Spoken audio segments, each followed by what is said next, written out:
নমস্কার, ইংলিশ বিদ্যাপীঠ চ্যানেলে তোমাদের সবাইকে ওয়েলকাম। তো দেখো, আজকে ক্লাস 11-এর একটি টেক্সচুয়াল গ্রামারের ক্লাস নিয়ে এসেছি জিমি ভ্যালেন্টাইন টেক্সটের উপরে। তো প্রশ্নটা দেখতেই পাচ্ছ জিমি ভ্যালেন্টাইন থেকে। তো অন্য কোনো ক্লাসের স্টুডেন্টসরা যদি দেখে থাকো তাদের জন্য জাস্ট একটু মিনিংটা বলে দিই। ক্লাস 11-এর স্টুডেন্টসরা তো মানে জানোই, কনটেক্সট প্রসঙ্গও জানো। একদমই ইজি মিনিংটা যদিও, হি গট ইজ কি অ্যান্ড ওয়েন্ট আপস্টেয়ার্স মানে সে তার চাবিটা নিল বা পেলো, অ্যান্ড ওয়েন্ট আপস্টেয়ার্স মানে সিঁড়ি দিয়ে উপরে গেল, উপরে তার ঘর উপরে গেল। ঠিক আছে, তো প্রশ্ন দেখো কি দিয়েছে, মেক ইট সিম্পল। দেখো ক্লাস 11-এর এবং 12-এর টেক্সচুয়াল গ্রামার আসে, মানে টেক্সট থেকে লাইন তুলে দেয়। এ তোমাদের আমি আগেও বলেছি, টেক্সচুয়াল গ্রামারের উপরে বেশ কিছু ক্লাস আমি নিয়েছি, প্লেলিস্টে গিয়ে দেখে নিতে পারো। এরকম কোনো ব্যাপার নেই যে ক্লাস 11-এর স্টুডেন্টসদের জন্য এটা, যারাই গ্রামার শিখতে চায় তাদের জন্য এটা ওয়েলকাম। ঠিক আছে, তাদের জন্য এই ক্লাস, সে ক্লাস 8-এর হোক, 9-এর হোক, 10-এর হোক, ওরকম কোনো ব্যাপার নেই। গ্রামার যারা এনজয় করতে চায় তাদের জন্য এই ক্লাস।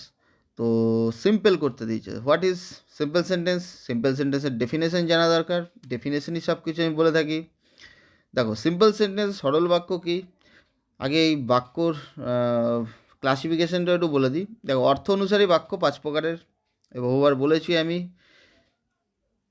অ্যাকর্ডিং টু মিনিং এটাকে বলে। ঠিক আছে, অর্থ অনুসারে বাক্য, sentences are of 5 kinds, assertive, interrogative, নাম শুনেইছো, এক্সক্লামেটরি থেকে পর্যন্ত রয়েছে একদম। আর বললাম না আমি এগুলো ডিটেলসে যদি জানতে চাও প্লেলিস্টে গিয়ে দেখে নেবে, এর বেসিক্স ক্লাস অলরেডি নেওয়া হয়েছে। আর অ্যাকর্ডিং টু স্ট্রাকচার, গঠন অনুসারে বাক্য আবার 3 প্রকারের। কী কী? সিম্পল, কমপ্লেক্স, কম্পাউন্ড, সরল, জটিল, যৌগিক, বাংলা ব্যাকরণও আছে।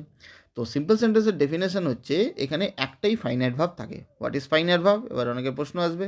দেখো ভার্ব 3টে যে আছে, be verb, do verb, have verb. Be মানে নিজে হওয়া, ডু মানে কিছু করা বোঝায়, হ্যাভ মানে অধিকারে আছে বোঝায়। এই 3টে ভার্বেরই ব্যবহার অনুসারে বিভিন্ন শ্রেণীবিভাগ আছে, ক্লাসিফিকেশন আছে।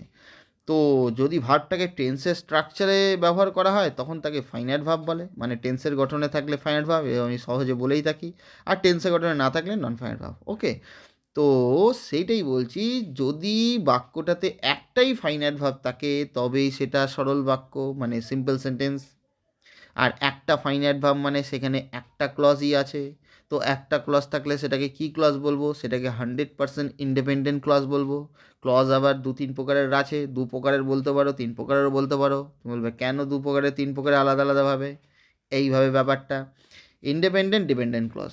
ঠিক আছে, ইন্ডিপেন্ডেন্ট ক্লজ আর একটা ডিপেন্ডেন্ট ক্লজ, এই হলো 2 ভাগ। এবার 3 রকমও ভাগ বলা যায়, বেশ কিছু গ্রামার বইতে থাকেও, এটা ভুল কিছু না। আমি তোমাদের আগেও বলেছি যে প্রিন্সিপাল, সাবঅর্ডিনেট, কোঅর্ডিনেট ক্লজ, এই 3 ভাবে বলতে পারো। প্রিন্সিপাল আলাদা কিছু না, ইন্ডিপেন্ডেন্টের আর এক নাম। সাবঅর্ডিনেট আলাদা কিছু না, ডিপেন্ডেন্টের আর এক নাম। আর কোঅর্ডিনেট ক্লজ, কোঅর্ডিনেট ক্লজটা আলাদা করে না বললেও হয়, 3 ভাগে না বিভক্ত বললেও হবে, 2 ভাবে বললেও হবে। এটাও কারেক্ট আনসার, একদমই কারেক্ট। কেন? কারণ কোঅর্ডিনেট ক্লজ আলাদা কোনো কিছু নিয়ে তৈরি হয় না, হয় দুটো ইন্ডিপেন্ডেন্ট নিয়ে তৈরি হবে কোঅর্ডিনেটিং কনজাংশন দ্বারা যুক্ত, আর নাহলে দুটো ডিপেন্ডেন্ট নিয়ে তৈরি হবে কোঅর্ডিনেটিং কনজাংশন দ্বারা যুক্ত। ঠিক আছে, হয় দুটো ইন্ডিপেন্ডেন্ট, না হয় দুটো dependent. Coordinating conjunction and, but, or, so এই কয়েকটা বলেই থাকি আমি ইম্পর্টেন্ট, এই দ্বারা যুক্ত হলে তখনই তাকে কোঅর্ডিনেট ক্লজ বলে। মানে সম গুরুত্বপূর্ণ, সমধর্মী, কেউ কারোর থেকে বেশি গুরুত্বপূর্ণ নয়, সমান মর্যাদার। ঠিক আছে, সেই জন্য এটাকে আলাদা করে না বললেও হয়, তবে বলতেও পারো প্রিন্সিপাল, সাবঅর্ডিনেট, কোঅর্ডিনেট, কোনো ভুল নেই। ওকে, আর প্রিন্সিপাল আর ইন্ডিপেন্ডেন্টের আরও একটি নাম আছে মেন ক্লজ। তো ফাইনাইট ভাবে একটা থাকবে, আর একটা থাকলে সেটা ইন্ডিপেন্ডেন্ট বা প্রিন্সিপাল বা মেইন হবেই। তুমি বলবে সাবঅর্ডিনেট ক্লজ কেন হবে না স্যার? একটা ক্লজে একটা ফাইনাইট ভাবই থাকে। দেখো ক্লজের ডিটেলস ক্লাস নিয়েছি, একদম যদি ক্লজ গুলে খেতে হয় তার জন্য তোমাকে আমার ক্লজের ক্লাস দেখতে হবে। প্লে লিস্টে যাও, সেখানে দেখো গিয়ে, প্রায় 2 ঘন্টার একটা ক্লাস নিয়েছি, সব ক্লিয়ার হয়ে যাবে একদম। নারী নক্ষত্র খুঁটিনাটি বিশ্লেষণ সেখানে আমি ক্লজের করেছি। প্লাস আরও একটা ক্লাস আছে আমার নেওয়া, ফ্রেজ, ক্লজ, সেন্টেন্সের মধ্যে কী ডিফারেন্স, এটাও জানা দরকার। ওকে, তো যাই হোক, ক্লজ দেখো খুব ইম্পর্টেন্ট, ক্লাস 8 থেকে লাগেই। বেঙ্গলি মিডিয়ামে ক্লাস 8 থেকে লাগেই একদম সমস্ত ক্লাসে, তারপরে জন্য খুব ইম্পর্টেন্ট একটা গুরুত্বপূর্ণ চ্যাপ্টার, যেটা নিয়ে স্টুডেন্টসদের মধ্যে অস্পষ্টতা থেকেই যায়। যদি সেই অস্পষ্টতা দূর করতে চাও তবে অবশ্যই সেই ক্লাসটা দেখবে, এবং আমার ক্লাসগুলো যদি ফলো করো, বিন্দুমাত্র গ্রামার নিয়ে চিন্তা করতে হবে না, এইটুকুই বলতে পারি। তো দেখো, সিম্পল সেন্টেন্স একটাই ক্লজ হবে, সেটা কী হবে? Independent clause. কেন বলবে স্যার ডিপেন্ডেন্ট ক্লজ কেন হবে না? কারণ ডিপেন্ডেন্ট ডেফিনেশনই সব কিছু, ডিপেন্ড করে থাকে ইন্ডিপেন্ডেন্টের উপরে যে ক্লজ, তাকেই বলে ডিপেন্ডেন্ট ক্লজ। ও তো নিজে স্বাধীনভাবে বসতে পারে না, ও কী করে বাক্য হবে, তাই না? যে বাক্যাংশ নিজে স্বাধীন না, সে আবার বাক্য কী তৈরি করবে? বোঝা গেল? মনে রাখবে, সেন্টেন্স মানেই সেখানে ক্লজ আছে, বাক্য মানেই সেখানে ক্লজ আছে, কিন্তু ক্লজ মানেই সেটা বাক্য হবে সেটা নেসেসারি নয়। ক্লজ বাক্য হতেও পারে, নাও হতে পারে, বাক্যের মতো কাজ করে, যেহেতু সেখানে ফাইনাইট ভার্ব থাকেই, ক্লজে ফাইনাইট ভার্ব মাস্ট। আর মনে রাখবে একটা ক্লজে একটাই ফাইনাইট ভার্ব থাকে, ইয়েস, কোনো রকম একটা ক্লজে দুটো ফাইনাইট ভার্ব অসম্ভব। আর একটা বাক্যে যতগুলো ফাইনাইট ভার্ব ততগুলো ক্লজ। এই ক্লজগুলো জয়েন করার জন্য কনজাংশনের ব্যবহার করা হয়, হয় সাবঅর্ডিনেটিং কনজাংশন, নাহলে কোঅর্ডিনেটিং কনজাংশন, এগুলোই ইন জেনারেল ব্যবহার হয়। সাবঅর্ডিনেটিং কনজাংশন সাবঅর্ডিনেট ক্লজ আর প্রিন্সিপাল ক্লজকে জয়েন করতে আমরা ব্যবহার করে থাকি। আর কোঅর্ডিনেটিং কনজাংশন দুটো কোঅর্ডিনেট ক্লজকে, মানে একটু আগে বললাম দুটো ইন্ডিপেন্ডেন্ট নাহলে দুটো ডিপেন্ডেন্টকে জয়েন করার জন্য ব্যবহার করা হয়। তো ডিপেন্ডেন্ট ক্লজ ফাইনাইট ভার্ব আছে ঠিকই, কিন্তু ও তো বাক্য হবে না, কারণ ও সম্পূর্ণ অর্থ প্রকাশ করে না, ও স্বাধীন নয়, সুতরাং ও দিয়ে তো সিম্পল সেন্টেন্স হবে না। সুতরাং অবশ্যই সিম্পল সেন্টেন্সে ইন্ডিপেন্ডেন্ট ক্লজই হবে, ক্লজ মানে সেটা ইন্ডিপেন্ডেন্ট ক্লজই হবে, একটাই তো ক্লজ হবে। সিম্পল সেন্টেন্সে তো একটাই ক্লজ হবে, তাই না? দুটো ক্লজ হলে তো আর সিম্পল সেন্টেন্স হবে না, কারণ দুটো ফাইনাইট ভার্ব হয়ে যাচ্ছে। আর সিম্পল সেন্টেন্সে তো একটাই ফাইনাইট ভার্ব হবে, লজিকটা বোঝাতে পারছি? একটাই ফাইনাইট ভার্ব তো একটাই ক্লজ, আর একটা ক্লজ তো ইন্ডিপেন্ডেন্ট বা মেইন বা প্রিন্সিপাল ক্লজ হবেই, স্বাধীন বাক্যাংশ হবে না। ডিপেন্ডেন্ট ক্লজ কোনো মতো হবে না, কারণ শুধু ডিপেন্ডেন্ট ক্লজ দিয়ে কোনো বাক্য হবে না, ডিপেন্ডেন্ট ক্লজ সাথে প্রিন্সিপাল ক্লজ থাকতেই হবে, তবে গিয়েও বাক্য বলা যাবে। ওকে, ক্লজে অনেকটা চর্চা করা গেল। তো দেখো, এরকম করাতে করাতে প্র্যাকটিস করাতে করাতে তোমাদের সব রকম আমি একদম টাচ করিয়ে দেবো এবং শিখিয়ে দেবো, কোনো চিন্তা করতে হবে না গ্রামার নিয়ে। দেখো, তো সিম্পল সেন্টেন্স, এবারে দেখো প্রশ্ন দেখি, প্রশ্নটাও কোন বাক্য বিচার করা দরকার। দেখো, অ্যান্ড কোঅর্ডিনেটিং কনজাংশন আছে না? কোঅর্ডিনেটিং কনজাংশন আছে তো, এই যে দেখতে পাচ্ছ তো অ্যান্ড, ঠিক আছে? অ্যান্ড একটা কোঅর্ডিনেটিং কনজাংশন। তো এই কোঅর্ডিনেটিং কনজাংশন দুটো সমধর্মী ক্লজকে জয়েন করে। হি গট ইজ কি, দেখো এখানে একটা ফাইনাইট ভার্ব V2, তাই না? Simple past tense. আবার দেখো ওয়েন্ট আপস্টেয়ার্স, ওয়েন্ট একটা ফাইনাইট ভার্ব V2 আছে না? তার মানে সিম্পল পাস্ট টেন্স V2, মানে ভার্বের তিনটে যে ভার্ব বললাম বি ডু হ্যাভ, তার মধ্যে দেখো ডু ভার্ব এটা, বা অ্যাকশন ভার্ব বলে, তাই না? অ্যাকশন ভার্ব বা ডু ভার্বের সেকেন্ড ফর্ম, তার মানে এটা সিম্পল পাস্ট টেন্স। হয় বি ভার্ব না ডু ভার্ব নাহলে হ্যাভ ভার্বের সেকেন্ড ফর্ম হলে সিম্পল পাস্ট টেন্স, আর প্রেজেন্ট ফর্ম হলে বা ফার্স্ট ফর্ম হলে সিম্পল প্রেজেন্ট টেন্স। জানা দরকার, খুব ইম্পর্টেন্ট টেন্স এগুলো। তো তাহলে দুটো ফাইনাইট ভার্ব দুটো ক্লজ। এবার অ্যান্ড কোঅর্ডিনেটিং কনজাংশনে যুক্ত হয়েছে মানে এ তো অবশ্যই কোঅর্ডিনেট ক্লজ, আর দুটোই ইন্ডিপেন্ডেন্ট ক্লজ, তাই না? এবার তুমি বলবে স্যার একটু আগে বললেন দুটো ইন্ডিপেন্ডেন্ট ক্লজ দিয়ে তো কোঅর্ডিনেটিং কনজাংশন দ্বারা যুক্ত হয়ে তো কোঅর্ডিনেট ক্লজ তৈরি হয়, আর দুটো ডিপেন্ডেন্ট ক্লজও তো কোঅর্ডিনেটিং কনজাংশন জয়েন করতে পারে। হ্যাঁ, করতে পারে। তোমাদের প্রশ্ন হতে পারে স্যার দুটো ডিপেন্ডেন্ট ক্লজও তো এটা হতে পারে, অবশ্যই এটা প্রশ্ন হওয়া উচিত, কিন্তু এটা যে এই দুটো যে ক্লজ ডিপেন্ডেন্ট ক্লজ নয় তার প্রমাণ হচ্ছে, আচ্ছা ডিপেন্ডেন্টের আর এক নাম কি? Subordinate clause. সাবঅর্ডিনেট ক্লজ কিছু কিছু তোমাদের বারবার বলে থাকি সাবঅর্ডিনেটিং কনজাংশন যুক্ত হয়। সাবঅর্ডিনেটিং কনজাংশন কী কী? WH ওয়ার্ডগুলো আছে, সমস্ত WH ওয়ার্ড, দ্যাট আছে, বিকজ আছে, সো ডট ডট দ্যাট আছে, সো দ্যাট আছে, দো আছে, ইফ আছে, কয়েকটা ইম্পর্টেন্ট বলে দিলাম, হ্যাঁ, অ্যাজ। তো ওই সাবঅর্ডিনেটিং কনজাংশন যুক্ত হয়, আছে। হি গট ইজ কি, হি সাবজেক্টে, মানে এই যে ক্লজটা শুরু হচ্ছে হি থেকে, এর আগে কোনো কনজাংশন আছে, তার মানে এটা 100% সাবঅর্ডিনেট ক্লজ নয়। বোঝা গেল? কারণ সাবঅর্ডিনেট ক্লজ সাবঅর্ডিনেটিং কনজাংশন যুক্ত হবে, আর ওয়েন্ট আপস্টেয়ার্সও তাই, এ তো কোঅর্ডিনেটিং কনজাংশন আছে এর আগে, তার মানে এটা 100% ইন্ডিপেন্ডেন্ট ক্লজ। আর মনে রাখবে এটা ইন্ডিপেন্ডেন্ট ক্লজ হতেই হবে, কারণ দুটো ইন্ডিপেন্ডেন্ট ক্লজ না হলে তো কোঅর্ডিনেটিং কনজাংশন দ্বারা যুক্ত না হলে তো বাক্য হবে না, তাই না? একটা ইন্ডিপেন্ডেন্ট আর একটা ডিপেন্ডেন্ট দিয়ে তো সে তো কমপ্লেক্স সেন্টেন্স হয়ে যায়। একটা প্রিন্সিপাল একটা সাবঅর্ডিনেট যুক্ত হয় সাবঅর্ডিনেটিং কনজাংশন দ্বারা, কী তৈরি হয়? Complex sentence. আর দুটো প্রিন্সিপাল কোঅর্ডিনেটিং কনজাংশন দ্বারা, বা দুটো ইন্ডিপেন্ডেন্টও নাম একই জিনিস, প্রিন্সিপাল ইন্ডিপেন্ডেন্ট, গোলাবে না এগুলো, হ্যাঁ। দুটো ইন্ডিপেন্ডেন্ট কোঅর্ডিনেটিং কনজাংশন দ্বারা যুক্ত হয়ে কী হবে? কম্পাউন্ড সেন্টেন্স তৈরি হয়, ঠিক আছে? যৌগিক বাক্য তৈরি হয়। এরপরে ডিপেন্ডেন্ট ক্লজ থাকতেই পারে, কিন্তু এখানে তোমাদের সাধারণত লাগবে না, অল্প ছোটো দিয়েই কাজ হয়ে যাবে। তো হি গট ইজ কি, অ্যান্ড ওয়েন্ট আপস্টেয়ার্স, তাহলে দুটো ইন্ডিপেন্ডেন্ট ক্লজ, ডিপেন্ডেন্ট ক্লজ নয় তার প্রমাণও দিয়ে দিলাম, কারণ সাবঅর্ডিনেট কনজাংশন যুক্ত থাকা দরকার, সেটা তো নেই। আর তারপরে কি দুটো ইন্ডিপেন্ডেন্ট ক্লজ দিয়ে যুক্ত হলে তবে তো একটা সেন্টেন্স হচ্ছে, কম্পাউন্ড সেন্টেন্স, যৌগিক বাক্য হচ্ছে। দুটো dependent clause subordinating conjunction sorry coordinating conjunction দ্বারা যুক্ত হয়ে ও তো কোনো বাক্য তৈরি হবে না।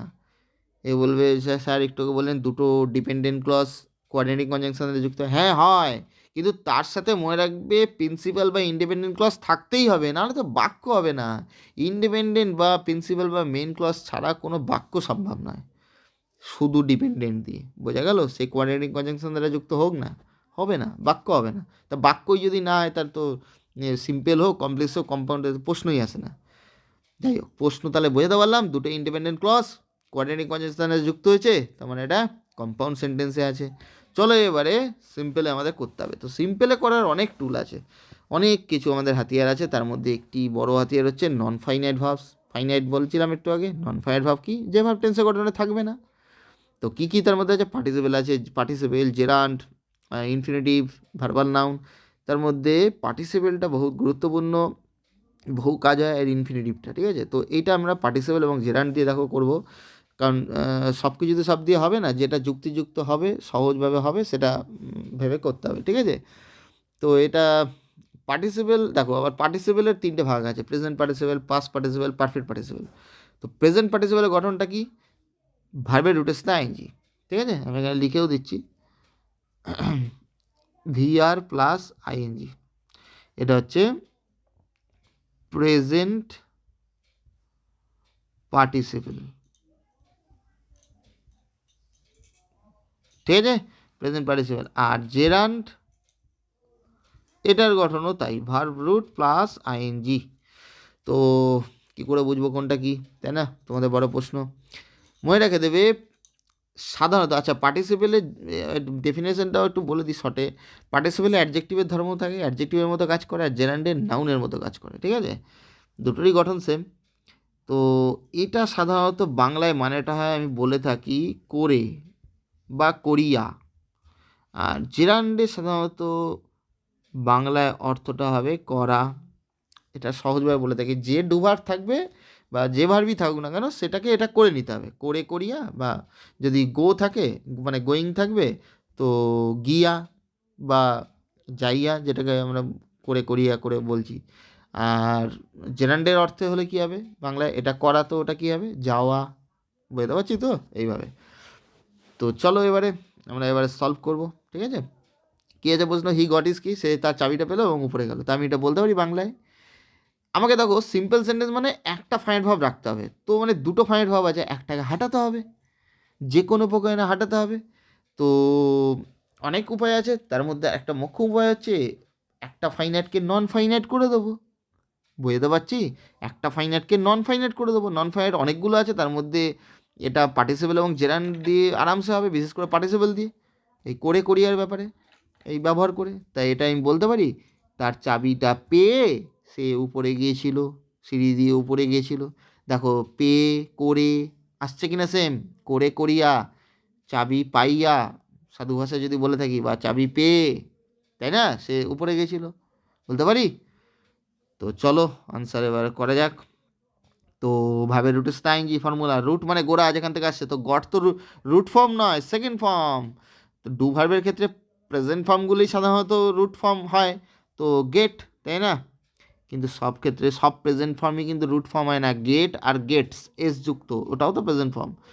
রুট ফর্ম মনে রাখবে এস যুক্ত বা ইএস যুক্তটা ছাড়া হয়, ওটা নয়, ঠিক আছে? এস যুক্তটা রুট ফর্ম কখনো হবে না, যেমনি ডু ডাস। তো রুট কোনটা বলবে? ডু, ডু থেকে ডাস আসছে, ডাস থেকে ডু নয়। এস ইএসটা ছাড়া যে ফর্মটা হয় ওটাই রুট ফর্ম, ঠিক আছে? আর বিভার ভার্বের ক্ষেত্রে কিন্তু একটু আলাদা, am is are present form, ওটা কিন্তু রুট ফর্ম না, বি আলাদা, বিটাই হচ্ছে রুট ফর্ম। হ্যাভাজের ক্ষেত্রে হ্যাভটা রুট ফর্ম। যাই হোক, আর ডু ভার্বের ক্ষেত্রে প্রেজেন্ট ফর্মটাই রুট ফর্ম হয় সাধারণত। তো গেটিং ডবল টি হয়ে যাবে, হ্যাঁ, তার আগে ভাবল আছে, গেটিং হিজ কি, হি সাবজেক্ট নিয়ে এলাম এবারে, হি ওয়েন্ট আপস্টেয়ার্স। দেখো একটা ফাইনাইট ভার্ব থাকলো কি না, ওয়েন্ট, দেখতে পাচ্ছ? গো ওয়েন্ট গান ওয়েন্ট ভি2 ওখানে ছিল, এটাই রেখে দিলাম। জাস্ট গট ফাইনাইটটাকে নন ফাইনাইট করে দিলাম প্রেজেন্ট পার্টিসিপেলে। গেটিং হিজ কি, তার চাবি পাইয়া বা চাবি পেয়ে সে গিয়েছিল উপরে, হলো। তো এটা সরল বাক্য হয়ে গেল। একটাই ফাইনাইট ভার্ব, একটা ফাইনাইট ভার্ব মানে একটাই ক্লজ, আর একটা ক্লজ মানে সেটা ইন্ডিপেন্ডেন্ট ক্লজই হতে হবে। ব্যাস, ফিনিশ। সিম্পল সেন্টেন্স এটাকেই বলে, একটাই ফাইনাইট ভার্ব থাকবে। ওকে, আচ্ছা, এইবারে আমি এটার মাধ্যমেই তোমাকে জেরান্ডের ব্যবহারটাও এখানে দেখিয়ে দিচ্ছি। জেরান্ডের দেখো অনেক ব্যবহার আছে। বাংলায় তো মিনিংটা বললাম ইন জেনারেল, সাধারণত করা, এটা মানে হয়, ঠিক আছে। তো সব ক্ষেত্রেও নয়, ঠিক আছে। আর একটা ব্যবহার বলে দিচ্ছি, প্রিপোজিশনের পরে ভার্বের রুটের সাথে আইএনজি যদি দেখো, ইন জেনারেল সাধারণত ওটা জেরান্ডই ধরে নেবে। তো আমি এটাও বলতে পারি বাংলায় যে চাবিটা পাওয়ার পরে, আগে তো পাবে তারপরে যাবে, তো চাবিটা পাওয়ার পরে সে উপরে গেছিল। তো আমি যদি এইখানে দেখো, তো এটা লিখে নেবেছ, এটা লিখে নেবে, হ্যাঁ। এরপরে আমি অ্যাড করছি, জেরান্ডের ব্যবহার করে দেখাবো। এটা নোট ডাউন করে নেবে বা স্ক্রিনশট করে নিতে পারো, ঠিক আছে। এবার আমি এখানে অ্যাড করবো আরও, দেখো এখানটা যদি আমি এইটা করতে পারি, আফটার বলতে পারি, আফটার একটা প্রিপোজিশনও হয়, কনজাংশনও হয়। এক মনে রাখবে, একটা ওয়ার্ড একটা বাক্যে থেকে যে রূপে কাজ করবে তাকে সেই ক্লাসে ফেলা হবে। তো এখানে প্রিপোজিশনের কাজ করছে এটা, তো জয়েনিংয়ের তো কাজ করছে না। আফটার জয়েনিংয়ের কাজ করলে কনজাংশন বলবো, ঠিক আছে। আর প্রিপোজিশন কাকে বলে, নাউন বা প্রোনাউনের পূর্বে যার অবস্থান। তো গেটিংটা দেখো, এই দেখো গেটিংটা মানে নাউনের ধর্ম থাকতেই হবে, তার আগে তো প্রিপোজিশনের অবস্থান, ঠিক আছে। এই জন্য সহজভাবে বলছি, প্রিপোজিশন মানে যদি থাকে তারপরে যদি ভার্বের রুটের সাথে আইএনজি দেখো, তো ওটা জেরান্ডি মনে রাখবে, ঠিক আছে। এখানে মিনিংটা হয়ে যাচ্ছে আফটার হোয়াট। আফটার হোয়াট প্রিপোজিশনের পরে অবজেক্ট হিসাবে এটা বসছে। আচ্ছা, এটার সাথে সাথে আমি আরও একটা ব্যবহার এখানেই করে দিচ্ছি, হ্যাঁ। জায়গার সমস্যা, এখানে অন দিয়েও করে হবে, হ্যাঁ। অন দিয়েও দেখিয়ে দিচ্ছি, দাঁড়া 1 মিনিট।